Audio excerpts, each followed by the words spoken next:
Appreciate you being back this evening.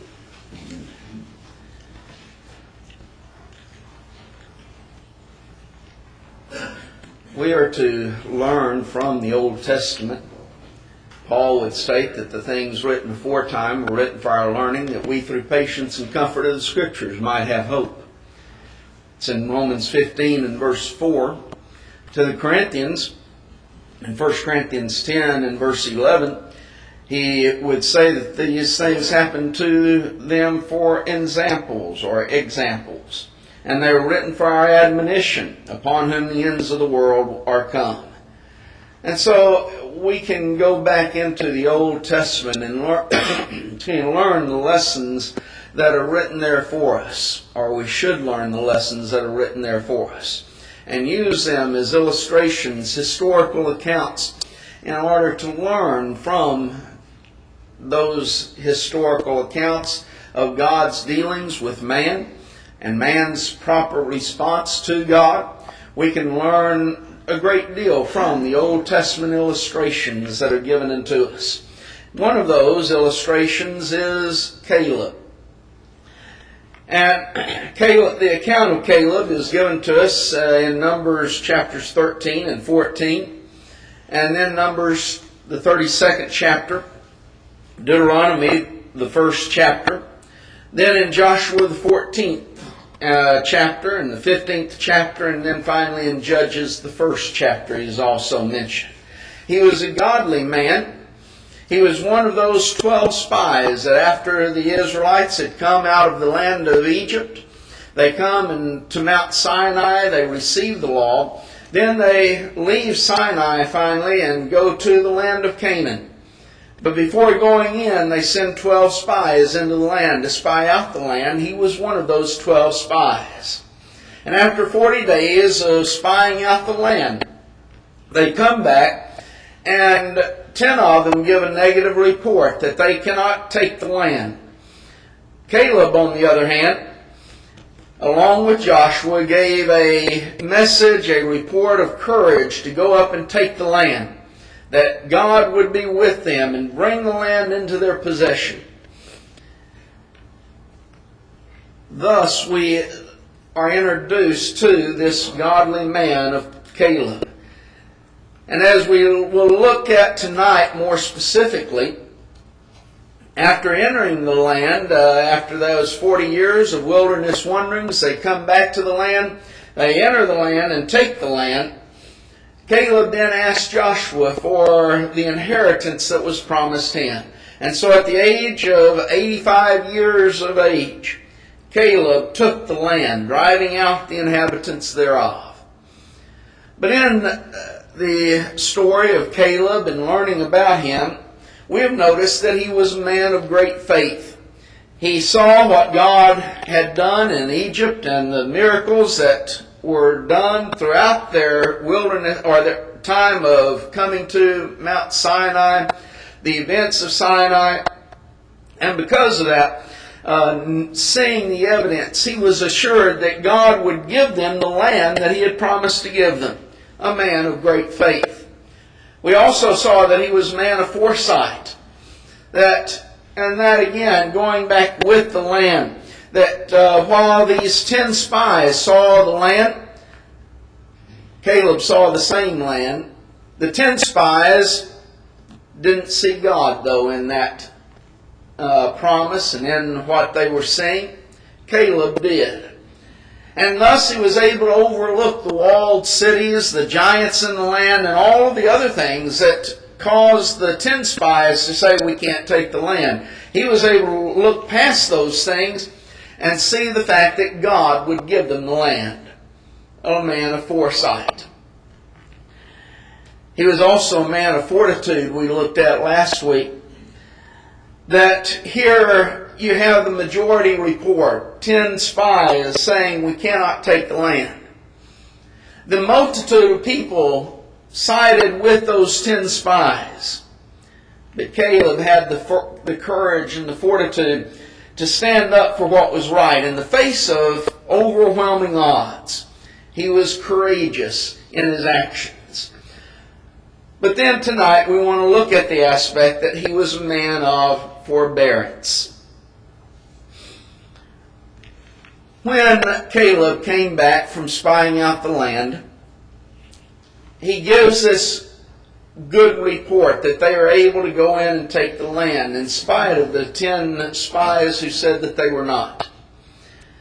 Because of this positive report, God gave him a promise. Numbers, the 14th chapter, in verse 24, it says, "But my servant Caleb, because he had another spirit with him, and hath followed me fully, him will I bring into the land whereunto he went, and his seed shall possess it." Now this, of course, you will immediately recognize God is basically saying, all of you people, all of you Israelites, from 20 years old and upward, you're going to die in the wilderness. You're not going to go into the land. But, and there's that important word, Caleb had a different spirit, a different attitude than the multitude, than the Israelites as a whole. And so God is saying, has followed me fully, and I'm going to bring him into the land. And he's going to possess the land along with his seed. Skip down to verse 30. And again, we see that doubtless ye shall not come into the land concerning which I swear unto you to make you dwell therein, save Caleb the son of Jephunneh and Joshua the son of Nun. And so here's the promise again. You that have and believe this evil report that we cannot take the land, you're not going into the land. I'm not going to bring you into it. You're not going to possess it, except Joshua and Caleb. There's that promise that God is making to these two individuals. We, of course, concerned primarily with Caleb in this lesson. But now then, skip over to Deuteronomy, the 1st chapter, and verse 36. And still, at this point in time, they've not gone in to possess the land. But it says in Deuteronomy 1 and verse 36, "Save Caleb the son of Jephunneh, he shall see it. And to him will I give the land that he had trodden upon, and to his children, because he hath wholly followed the Lord." God is a little bit more specific here in relationship to the promise that he's making to Caleb. While in Numbers we see that God is promising Caleb, I'm going to bring you into the land. Caleb is going to receive that land as a promise and as a possession. His seed will possess that land. But now then, in Deuteronomy, when we come to this, he again mentions the fact that Caleb is going to see the land. That God is going to give him the land. But he's specific. I'm going to give him the land that he trod upon, that he walked upon, that he spied out during those 40 days previously. I'm going to give him that land. Now then, think about it for just a moment. The land that they had spied out, where they walked, what they saw, that was the land that had the walled cities. That was the land that had the giants. That was the land that was well fortified. That those 10 spies said, they were giants and we were grasshoppers in their eyes, even as we were in our own eyes. And now then God is saying, that's the land that I'm going to give unto Caleb. The land that he walked upon. You know, some individuals might have said, whoa now, Lord, let's back up a minute here. Can't you give me some of this land over here that's not so well fortified, that where the people might not be such giants, and give me that land instead? That wasn't Caleb, though, nor the type of individual he was. God has made this promise to Caleb when they come back from spying out the land. Because of the evil report and the belief of the individuals of that evil report, that generation is going to die off in the wilderness. They're not going to possess the land. And that's what we saw there in Deuteronomy 14, or 18, Numbers, the 14th chapter. And specifically verse 40, that ye shall not come into the land. That dying off of that generation took approximately 40 years time frame. And so during this 40 years, Caleb has had this promise. I'm going to bring you into the land. I'm going to give you for that land that you walked upon, that you spy it out. A lot of people would become discouraged. 40 years, and he's not received the promise yet. And I know a lot of my brethren would have gotten to the point, well, I'm not even going to get it. And they would have given up. Said, it hadn't happened in all of these years. Why should I expect it to happen now? Why should I expect to be able to go into the land and get... And let's face it, I'm not getting any younger.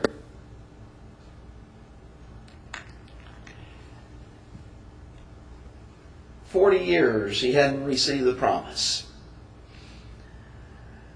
Israel, though, that generation dies out. Joshua and Caleb are spared that death in the wilderness. They come into where Canaan is, or to the land of Canaan again, finally, after that generation dies off. And Israel goes into the land.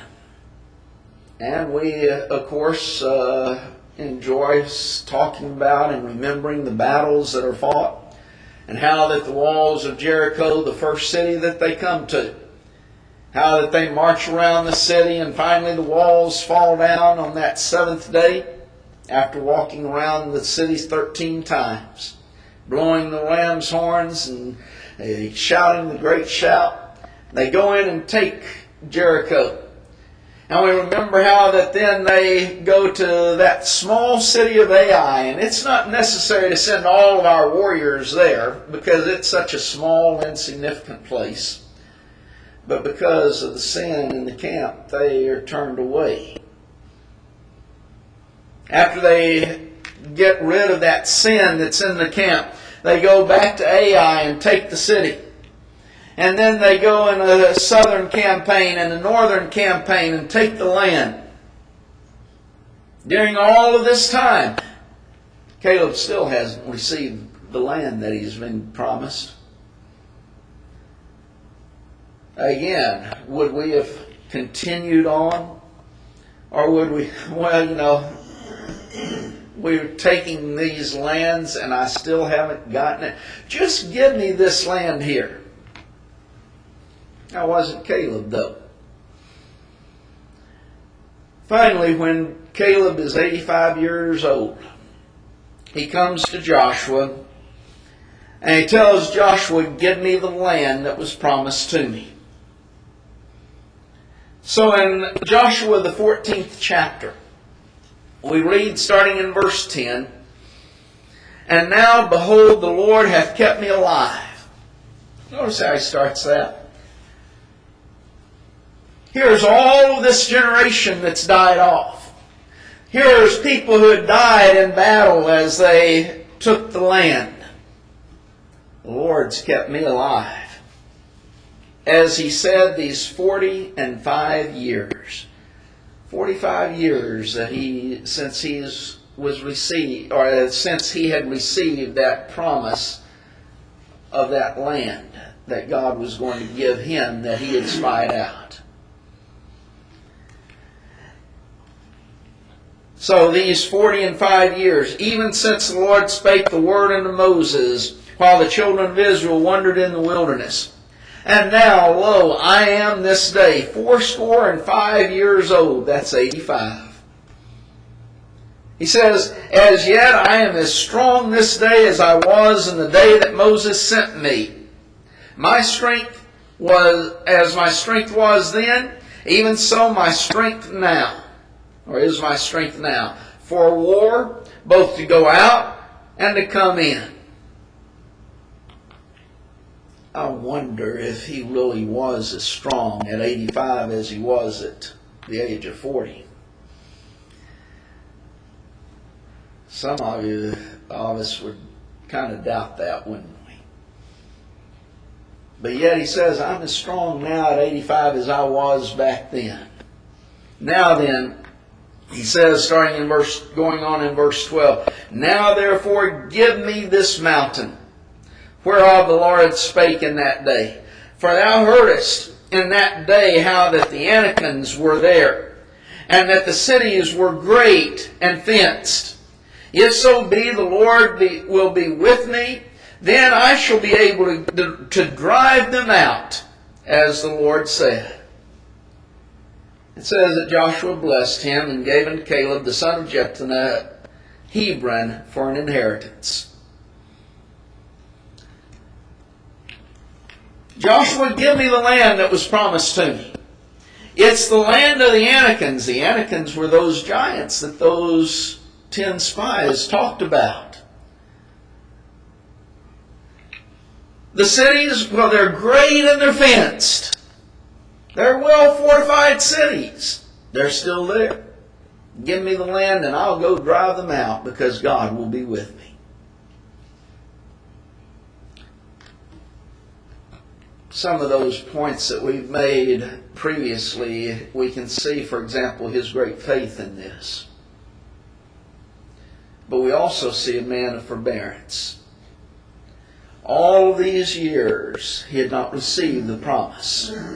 And now then, he's saying, give me the land. That which he had said 45 years earlier at this point in time, because they had been spending these years in taking the land. So 45 years earlier, I said, we can go up and possess the land because God will be with us.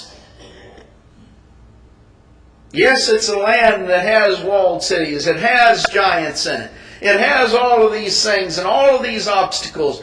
But we can go take the land. And now then, 45 years later, give me the land that God promised to me. And I'll go drive out those people. I'll take the land that God has promised. Even though, yes, the cities are well fenced. The Anakims, the giants are there. I'll take the city and I'll drive them out because God will be with me. 45 years, though, he was one who was be steadfast, who showed forbearance. He was not one that when God made him the promise here these 45 years earlier, said to God, well, let me go in and take the land now. He waited patiently. As they come into the land of Canaan to possess the land, he didn't say, well, y'all go ahead and fight these battles and let me go take the land that was given to me and drive those people out. Did they need to be driven out? Well, certainly. Did those cities need to be taken? Absolutely. But he wasn't one to leave the work that was necessary in driving out these other people and taking these other cities, to leave everyone else to do that work while he went off on his own. And so, about 5 years in taking the land now, before he comes to Joshua and says, give me the land. A man of forbearance. He was one who would be steadfast. He endured to the end in order to receive the promise of God. And so we start seeing that need for steadfastness, continuation. Paul would write to the Corinthian brethren in 1 Corinthians 15. And verse 58, he says, "Therefore, my beloved brethren, be ye steadfast, unmovable, always abounding in the work of the Lord, for as much as you know that your labor is not in vain in the Lord." You know, he could have very easily said, remember Caleb back here. And even though it was 45 years from the time that God gave him the promise to the time that he talked to Joshua and told Joshua, let me go take the land, he received the land. Be steadfast, unmovable. Yes, but what about all the obstacles? There were great obstacles in the way of Caleb and his taking that land. There were the obstacles of his own people. They wanted to really put Joshua and Caleb to death. There was the obstacles of those 40 years of wilderness wanderings. There was the obstacles of going into the land and possessing the land and the wars that they had to fight in order to possess that land. Then when he asked Joshua for the land that was given to him, there's the walled cities, there's the giants, obstacles that he had to face. And yet he continued on. You look at the church at Corinth. You know, the church at Corinth was, I guess we would say it was a mess. It would just, we would think of it today, it was a pretty rotten church, congregation. I mean, look at all of the problems they had. You look at the first 4 chapters, they had division in the congregation. Some of them were claiming, I am of Paul. Others were saying, I am of Peter. Some saying, I am of Apollos. Some of them were saying, I am of Christ. Division within the congregation. You come on down to the 5th chapter, and there's gross immorality that's being allowed within the congregation. And they weren't doing anything about it. In fact, the idea that's presented is that they were rather proud of it. Well, we're so open-minded, we'll accept this man who has his father's wife. Such sin as wasn't even named among the Gentiles. Oh, we're open-minded. We won't do anything about it. Disinterested in it. And you go into the 6th chapter. And you see again, immorality that's being expressed there, along with they were going to law against their own brethren. You see the 7th chapter again, marital problems. You continue on and we get down to the 11th chapter, for example, and they had perverted the Lord's Supper. They were having problems in regards to miraculous gifts, chapters 12 through 14. Chapter 15, we see that there were false teachers among them that were saying that there's no resurrection of the dead. All of those problems. And what does Paul say? Be steadfast, unmovable, always abounding in the work of the Lord. Paul, you don't seem to realize the problems that we're facing. Well, Paul did realize it.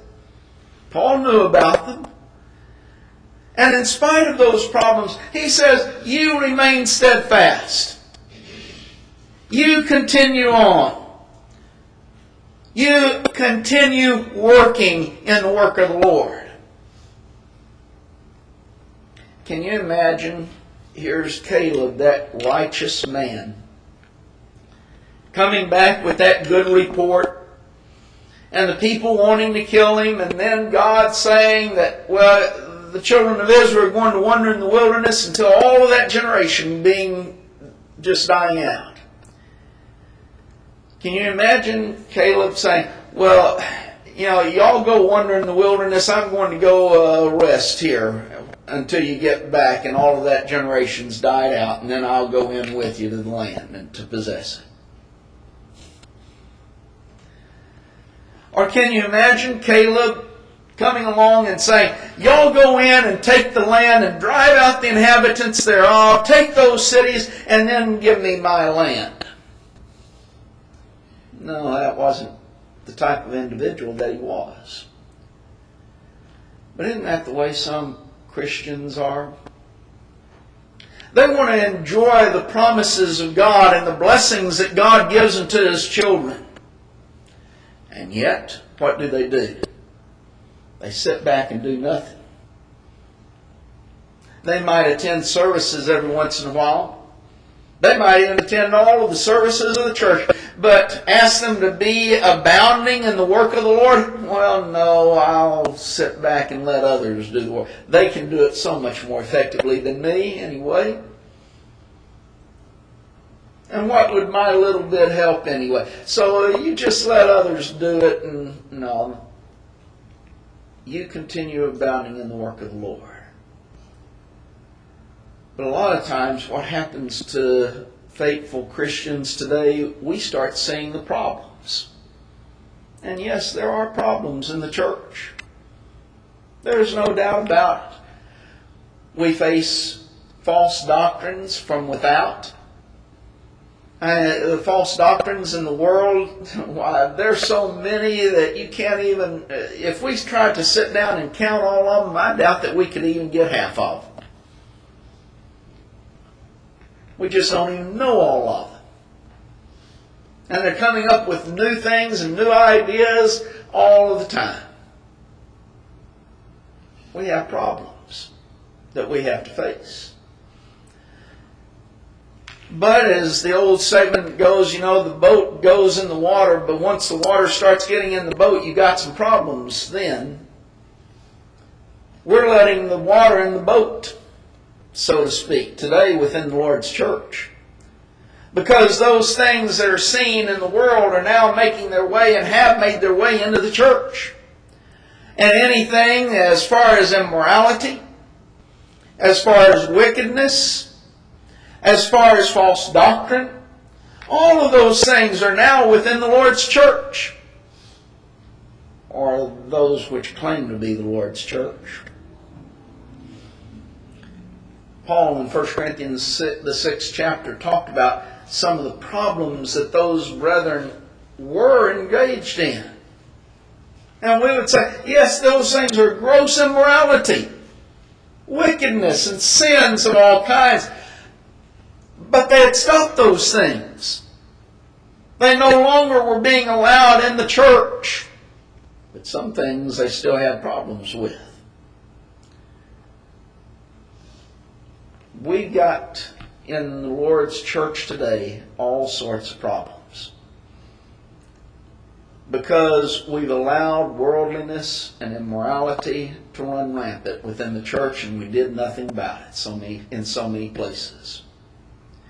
And we've decided, because of numbers and because of money, so many times to compromise the truth. Oh, we won't, maybe initially we won't preach error, but we're not going to preach all of the truth either. And we don't want to offend our friends and our neighbors, so we won't call any names, or we won't do this, and we won't preach against that. Why? Because we don't want to offend anyone. Can you imagine Caleb coming back with that report, and after hearing those 10 spies saying, we can't take the land, saying, well, I don't want to offend anyone, so, we all ought to just feel good about each other and love each other, and we ought to love God and let's just go about doing whatever we want to do. That's not what we see in Caleb. He says these people that have brought back this report, they saw those things, and yes, they are there, but we're able to go take the land. Problems that he saw facing him, yes, but he continued on. The church at Corinth, yes, there were problems there. Paul says you remain steadfast. You remain unmovable. You continue. You always abound in the work of the Lord. Why? Because you know that your labor is not in vain. Caleb, you continue on in the Lord. Why? Because you know that you have been given a promise by God, and God will bring it back to pass. Brethren, we have been given a promise by God. He will bring it to pass if we remain faithful. Even as He did with Caleb. And yes, Caleb went and he drove out the Anakims. He took those fenced cities. Why? Because God was with him. We've been given a great promise by our Lord. Hebrews the 13th chapter, verse 5 and 6, when He tells us that He will never leave us nor forsake us, so that we may boldly say, the Lord is my helper, I will not fear what man shall do unto me. I'll be with you if you will remain faithful. Caleb remained faithful. God was with him.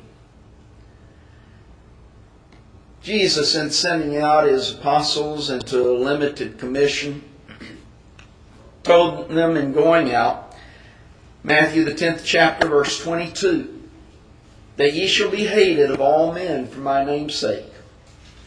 He that endureth to the end shall be saved. Who are you going to? Who are you being sent to? Well, they weren't being sent to those who would be referred to as the heathens, the Gentile world.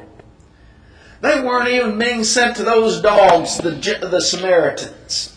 And that's the way in which the Jews considered them, dogs. You're being sent to the house of Israel, those lost sheep of the house of Israel. Now, what's going to be the law? You're going to be hated by them. Well, do we really have to go? Do we really have to go and suffer those things? Do we have to endure those things? Yes. Because the one that endures to the end, that's the one who's going to be saved.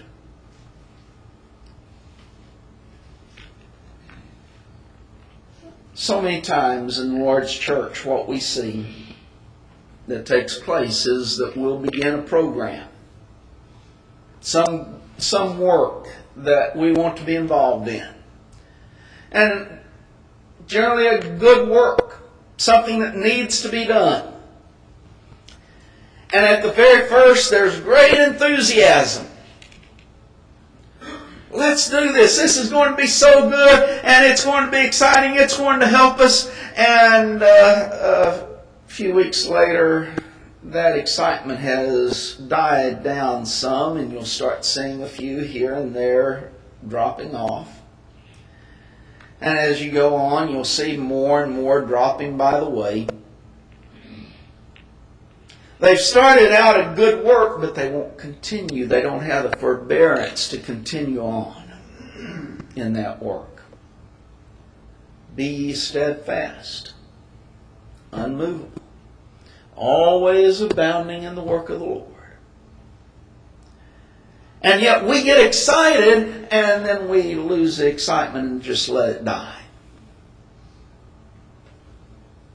Now, every one of you know that that's the case in regards to works that go on in the Lord's church. And so every so often we have to revamp the program, and we have to try and get people excited again about it so that they'll come and they'll be partakers of it. Why? Because people don't have the forbearance that Caleb had. They'll start the good work, but they won't continue on in it. They'll let other things take over. But we need to remember that he that endureth to the end is one that's going to be saved. We have a great promise given unto us. Caleb, you're going to receive that land that you trod upon. The land that you spied out. That was certainly a great reward. because it was a very bountiful land. But we have a far greater reward than what Caleb was promised. Caleb endured for 45 years and continuing on before he received the reward. We've been given the promise of a reward with God in heaven. In Matthew the 25th chapter, in verse 21, as this master who has recalled in his servants that he had given various talents to, and they brought back additional talents, he told them, "Well done, thou good and faithful servant. Thou hast been faithful over a few things. I will make thee ruler over many things. Enter into the joy of thy Lord." There's a joy that's been promised unto us. Later on in Matthew the 25th chapter, verse 34, as we see this great scene of the judgment, and the Lord separates those on his right hand, those on his left hand, it says that then shall the king say to those on his right hand, "Come, ye blessed of my Father, inherit the kingdom prepared for you from the foundation of the world. I'm going to give you a kingdom." It's a spiritual kingdom. Peter describes it very beautifully for us in 1 Peter 1, verses 4 and 5, when he says, "To an inheritance incorruptible and undefiled, and that fadeth not away, reserved in heaven for you, who are kept by the power of God through faith, ready to be revealed in the last time." We have an inheritance that has been promised unto us. This inheritance is an inheritance that is incorruptible. It does not decay. It does not go to a worse state. It retains its beauty. It's undefiled. There's no sin that's going to stain this inheritance. The purity is going to remain. It is an inheritance that fades not away. The figure is that of a flower that loses its beauty. But this isn't like that, because this flower is going to remain ever beautiful. The aroma that it possesses is always going to be there. It's going to remain. And so it's something that does not lose that aspect. It does not fade away. What a wonderful reward that God is promising unto us. But what is it? Be ye steadfast, unmovable, always abounding in the work of the Lord. Why? For as much as you know that your labor is not in vain. You're going to receive that inheritance, but only if you remain steadfast. Only if you remain unmovable. Only if you are always abounding in the work of the Lord. In Hebrews 12th chapter and verse 1. We'll go back into the 11th chapter. And that great chapter of faith. That he tells us what faith is in verse 1, and then starts telling us about here all of these men of faith through the Old Testament. And how that they looked for that city which hath foundations, whose builder and maker is God. And he tells us about some of the persecutions and the trials that they had to endure. And then he comes to chapter 12 and verse 1, and he says, "Wherefore, saying, we are also compassed about with so great a cloud of witnesses, let us lay aside the sin which, or every weight, and the sin which doth so easily beset us, and let us run with patience the race that is before us." That run with patience is literally run with endurance. You continue on. Lay aside the sin which besets us, which weights us down. Yes, the church at Corinth needed to lay aside all of those sins, and that's why Paul was writing, so that they would correct the sins that they were involved in. And what do they need to do? Run with endurance that race. When you go back to the 1 Corinthians, in the 9th chapter, he writes toward the end of that chapter, verse 24 and verse 25, Know ye not that they which run in a race run all, but one receiveth the prize? So run, that ye may be able to obtain. And every man that striveth for the mastery is temperate in all things. Now they do it to inherit a corruptible crown, but we an incorruptible. Here is this individual who enters the race. And he says that individual who runs the race but doesn't finish isn't going to receive a crown. He's not going to receive a reward. It's only those individuals that finish the race. And so he's temperate in all things. He practices self-control in all aspects of his life. Why? So he can run with endurance the race that is set before him. And he can obtain that incorruptible crown. Brethren, we have a great crown awaiting us. If we will run with endurance, if we will lay aside those sins that will beset us, and run with patience the race that is set before us. If we will be steadfast, unmovable, always abounding in the work of the Lord.